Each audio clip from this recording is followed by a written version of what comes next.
ჩვენ ვანო წერეთელი უნდა ჩაგვერთოს პარტია ახალის წარმომადგენელი, ანუ მოგესალმებით, მადლობა რომ ხართ ჩვენთან ერთად. ცოტა ხნის წინ აი ბრიფინგი იყო პარლამენტ შენობის წინ, თქვენც დაგინახეთ და როგორც ვიცით, თქვენ აქტიურად იყავით ჩართული იმ პეტიციის მომზადებაში, რომელიც ნინო დათაშვილის თემაზე აი ცოტა ხნის წინ მოვისმენთ რომ გაკეთე. მათ შორის ამ პეტიციაზეც რომ მოგვიყვეთ, თქვენ დაგინახეთ იქ რიგებში და სწორედ აქედან გამომდინარე. დიახ. კი, დიდი მადლობა ეთერისთვის. კი, ჩვენ სამ წამოწყებას, ჩვენი პარტიის სამ წამოწყებას საკმაოდ დიდი გამოხმაურება მოყვა 1600-ზე მეტმა ადამიანმა, პროფესორ მასწავლებლებმა და ექიმებმა კონკრეტულად მოაწერეს და შემოუერთდნენ ამ პეტიციას. რატომ? იმიტომ რომ ეს არის ძალიან მნიშვნელოვანი ამბავი, რასაც ახლა ჩვენ პირდაპირ ეთერში ვუყურებთ. მე ყოველთვის ვამბობ, რომ ქართული ოცნება არ გვაკარგინებს მხოლოდ ეკონომიკურ, პოლიტიკურ, ან კიდევ რაღაც სამართლებრივ უფლებებს და შესაძლებლობებს. ეს არის პარტია და ეს არის ძალადობრივი სისტემა, რომელიც ანგრევს ქართულ იდენტობას. ახლა რასაც ჩვენ ნინო დათაშვილთან მიმართებაში ვუყურებთ, სწორედ ეს არის. პარტია, რომელიც საუბრობს მუდმივად რელიგიური, ქრისტიანული მორალის ფარგლებიდან, ანგრევს სწორედ აი ამ საფუძვლებს ქართველობისას. რატომ? იმიტომ რომ ქრისტიანობის მთავარი სწავლება რა არის? მთავარი ტაძარი ქრისტიანობაში არის ადამიანი. ისინი ანგრევენ სწორედ აი ამ ადამიანურ ღირსებას, ინდივიდის ღირსებას და ეს გამოიხატება და ამას გვაჩვენებს. სწორედ ნინო დათაშვილის შემთხვევა, ის რომ საერთოდ არ უფრთხილდებიან ამ ადამიანს როგორც პიროვნებას. მეორე და მნიშვნელოვანი გახლავთ ის, რომ მასწავლებელი, თანაც ქალი, ჩვენ არაერთხელ ვნახეთ, როგორ დაუპირისპირდა ქართული ოცნება აი ამ ქართული კულტურისთვის ყველაზე მნიშვნელოვან საყრდენს, აი ამ ქალს და ოჯახს, ხო? პირდაპირ ეთერში ვუყურეთ, როგორ შეუვარდნენ გამთენიისას ორსულ ადამიანს. რა ვიცი, 1000 განადგურებული ძირსნათრევი და დასისხლიანებული ქალები ვნახეთ, არა მხოლოდ პოლიტიკოსებს გულისხმობ, არამედ უბრალოდ ჩვეულებრივი ადამიანები, რომლებიც საკუთარი ინტერესების დასაცავად გამოდიან ქუჩაში. ხო, აი მესამე, რომელიც მასწავლებელი ყველაზე მნიშვნელოვანი, ნახეთ რა გააკეთეს. განათლების სისტემას შევხედოთ, მასწავლებელთა ძირითად ნაწილს ცდილობენ ვაქციონ პოლიტიკური არაღა და ამით წაართვან ღირსება, ხოლო ის ნაწილი, რომელიც და ძალიან კარგია, რომ აი ამ ხელმოწერებიდან ძალიან ბევრი არის სწორედ მასწავლებელი და ამან ნათლად აჩვენა, რომ ბრაზი სწორედ აი ამ წრეშიც ძალიან დიდია ქართული ოცნების მიმართულებით. აი ამ ხალხმა რა გააკეთა ქართულ ოცნებას გულისხმობ. ის ნაწილი პოლიტიკური არაღა აქცია და ცდილობს რომ პოლიტიკური არაღა დატოვოს მასწავლებლები, ხოლო ის ვინც მას იმაღლებს, ან ფიზიკურად ანადგურებენ, იაკებზაია გავიხსენოთ, ან კიდევ იმას უკეთებენ, რასაც ახლა ჩვენ ხედავთ პირდაპირ ეთერში და ყოველდღიურად ნინო დათაშვილთან მიმართებაში. ჩვენ რა თქმა უნდა ამას ყველა შემთხვევაში ყოველდღიურად წინ უნდა აღუდგეთ, ამ ქალბატონმა უნდა იგრძნოს ის რომ ის არ არის მარტო. მან უნდა დაინახოს ის რომ ის არის ახლა მთავარი ბარიერი იმისა, რომ ქართულმა ოცნებამ არ მიაღწიოს თავის ძირითად მიზანს და არ დაანგრიოს სწორედ ის, რაზედაც ვილაპარაკეთ, ანუ ქართულ იდენტობას გულისხმობ, რომლის მთავარი საყრდენებით სწორედ აი ეს სიმბოლოებია.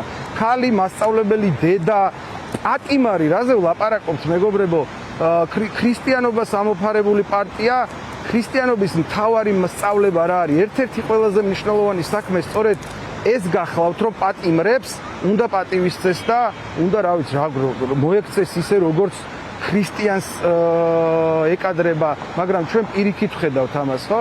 ეს არის იარაღად გამოყენებული იმისათვის, რომ გატეხონ არა მხოლოდ ნინო, არამედ მისი კოლეგები, გატეხონ ის ხალხი, ვინც ქუჩაში დგას. თითქოს აჩვენონ, რომ თუ კი ხალებს მოვერიეთ, მაშინ ყველაფრის კადრებლები ვართ და გეშინოდეთ ჩვენი. მე რა ვიცი, პირდაპირ კავშირი შეიძლება დავამყაროთ ჩვენ მაგალითად 9 აპრილის ამბებთან, იმიტომ რომ მიზანმიმართულად 9 აპრილს რუსმა სამხედროებმა გაანადგურეს ქართველი ქალები. სწორედ ამ მიზნით. მეჩვენებინათ რომ ჩვენ აი თქვენ მოგერევით პირველ რიგში სწორედ ამ სიმბოლოებს გაგინადგურებთ და ეს არის პირდაპირ კავშირები. მე უბრალოდ მიკვირს აი აქ ახლა პოლიციელები დგანან და მიყურებენ, მიკვირს ამ ხალხის რომელსაც აწერიათ რომ ემსახურებით საქართველოს, არ ემსახურებიან იმას, რასაც უნდა ემსახურებოდნენ.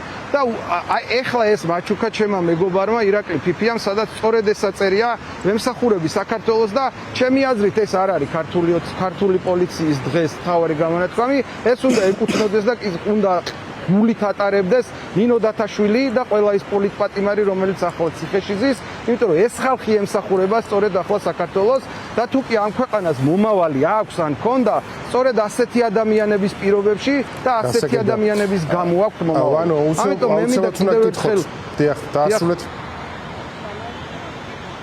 დიახ.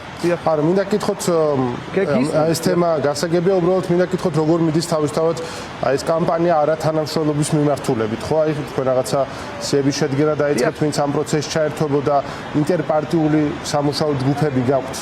Ну, რა არის შედეგები, რასაც ჩვენ ვერ ვხედავთ, თქვათ, რა არის ისეთი რა საკეთებთ, თქვათ, რომ აი ადამიანებს უფრო მეტად მიჩნდეთ, მოუწოდოთ არათანამშრომლობისაკენ, ბოიკოტისაკენ, მათ შორის არჩევნების გაცდა თუ არა ეს ქალაქ თბილისს უკვე მათ შორის.